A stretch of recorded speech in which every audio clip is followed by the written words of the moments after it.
Good evening. ये सी plus plus series का part 2 है। इसमें भी हम फंडामेंटल टाइप के क्वेश्चंस को ही करेंगे, साथ ही प्रैक्टिकल टाइप के क्वेश्चन को ही करेंगे। अगर आपने फर्स्ट पार्ट नहीं देखा तो उसको देखें।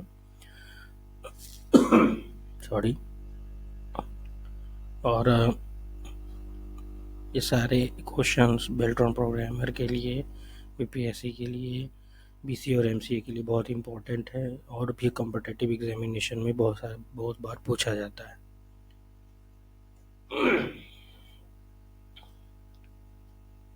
तो हम लोग शुरू करते हैं question directly. Which of the following the fundamental data type in C plus plus not a fundamental.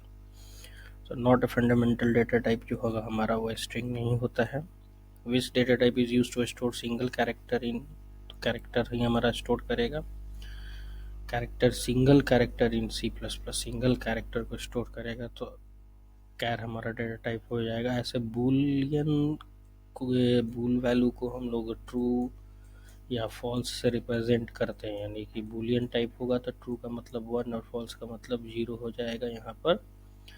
तो ये वैल्यू हमारा 1 और 0 में देता है, इसलिए ये न्यूमेरिक वैल्यू हो जाएगा। तो सिंगल कैरेक्टर की बात कर रहा है तो कैरेक्टर डेटा टाइप ही स्टोर करेगा। ऐसे एरे वगैरह यूज़ करेंगे हम लोग तो इसमें हम ये सिंगल के अलावा अदर वैल्यू भी स्टोर, अदर मतलब मेनी कैरेक्टर्स को भी स्टोर कर सकते हैं। What is the size of int data type in most compiler. देखिए मोस्ट कंपाइलर जो है वो कंपाइलर डिपेंडेंट होगा, क्योंकि आजकल बहुत सारे कंपाइलर यूज़ हो रहा है तो उसके हिसाब से इसका जो मेमोरी एलोकेशन होगा वो अलग अलग होता है। तो हम लोग compiler dependent most suitable answer को करेंगे। Which data type is use to store true और फॉल्स वैल्यू। ट्रू और फॉल्स वैल्यू के लिए जैसे पहले मैंने बताया बूलियन टाइप होता है। What is the correct syntax to declare floating point variable in C plus plus. तो फ्लोट नाम हमारा ये सही डिक्लेरेशन होगा। Which of the following is user defined data type in C plus plus. User defined data type हमें enumeration होगा। What is the range of character data type in C plus plus, तो -128 से 127 होगा। Which data type would you use for a variable that store large decimal values. तो large decimal values के लिए हम लोग लॉन्ग डेटा टाइप यूज करते हैं। What is the correct keyword to define an unsigned integer in C plus plus. तो unsigned integer के लिए हम पहले अनसाइंड लगाते फिर इंटीजर देते थे, ये हमारा करेक्ट सुटेबल आंसर हो जाएगा। Which of the following is the derive data type in C plus plus. तो डेराइव डेटा टाइप तीनों है, एरे पॉइंटर स्ट्रक्चर, इसलिए डी हमारा सही आंसर हो जाएगा। Which data type is use for single precision floating point value. तो float हमारा सही आंसर हो जाएगा। What is the default value of bool variable in C plus plus. तो डिफॉल्ट वैल्यू की बात कर रहा है, इसलिए 0 हमारा डिफॉल्ट वैल्यू होगा। Which data type is best suited for storing whole numbers in C plus plus. तो होल नंबर्स के लिए इंटीजर हमारा सुटेबल डेटा टाइप है। What is the size of double data type in most compiler. ये भी compiler dependent हो जाएगा। Which of the following is correctly initialise a variable with type long.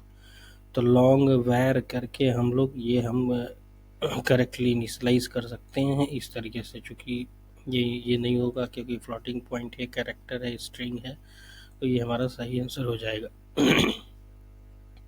अब कुछ जो प्रैक्टिकल क्वेश्चंस पूछा जाता है प्रोग्रामर वगैरह के इंटरव्यू में या फिर प्रोग्रामर वगैरह के एग्जामिनेशंस में, वो हम लोग देखते हैं कि int a is equal to 5.75 answer दिया हुआ है। तो यहाँ डिक्लेरेशन इंट का है, लेकिन वैल्यू जो है फ्लोटिंग पॉइंट है और हम लोग प्रिंट करा रहे हैं ए को, तो ये यहाँ से कंपाइलर इसको इग्नोर कर देगा और हमारा सही आंसर हो जाएगा 5।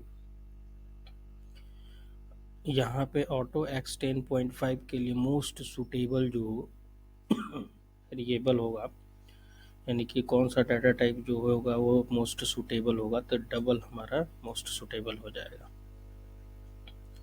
What is the following code snippeted output. इसका क्या आउटपुट होना चाहिए। अगर बूल फ्लैग 10 ग्रेटर देन 5 तो सी आउट फ्लैग कर दिया गया, तो यहाँ पर देखेंगे कि ये स्टेटमेंट ट्रू है, क्योंकि बूलियन वैल्यू में मैंने पहले बताया कि ये ट्रू या फॉल्स को करता है। तो ट्रू फॉल्स का मीनिंग क्या हो गया, ट्रू का मीनिंग 1 होता है, फॉल्स का मीनिंग 0। तो 10 क्या बड़ा है 5 से, तो ये बात सही हो गई। तो सही हो गई, तो जब हम फ्लैग को प्रिंट कराएंगे तो यहाँ 1 प्रिंट होगा। What happens when you run the following code, जब ये कोड रन किया जाएगा तो क्या होना है। कैरेक्टर ए का एस की वैल्यू हमारा 65 होता है और 65 में 1 प्लस होगा तो हमारा 66 हो जाएगा। तो यहाँ 65 में +1 हो रहा है तो यहाँ 66 आंसर हमारा करेक्टली आ जाएगा। Identify the correct data type for the following declaration. Unsigned int x is equal to -10, that is called valid, but x will be wrap around. ये हमारा सही आंसर हो गया। What will be the output of following code? Double X 5 divided by 2 C out x.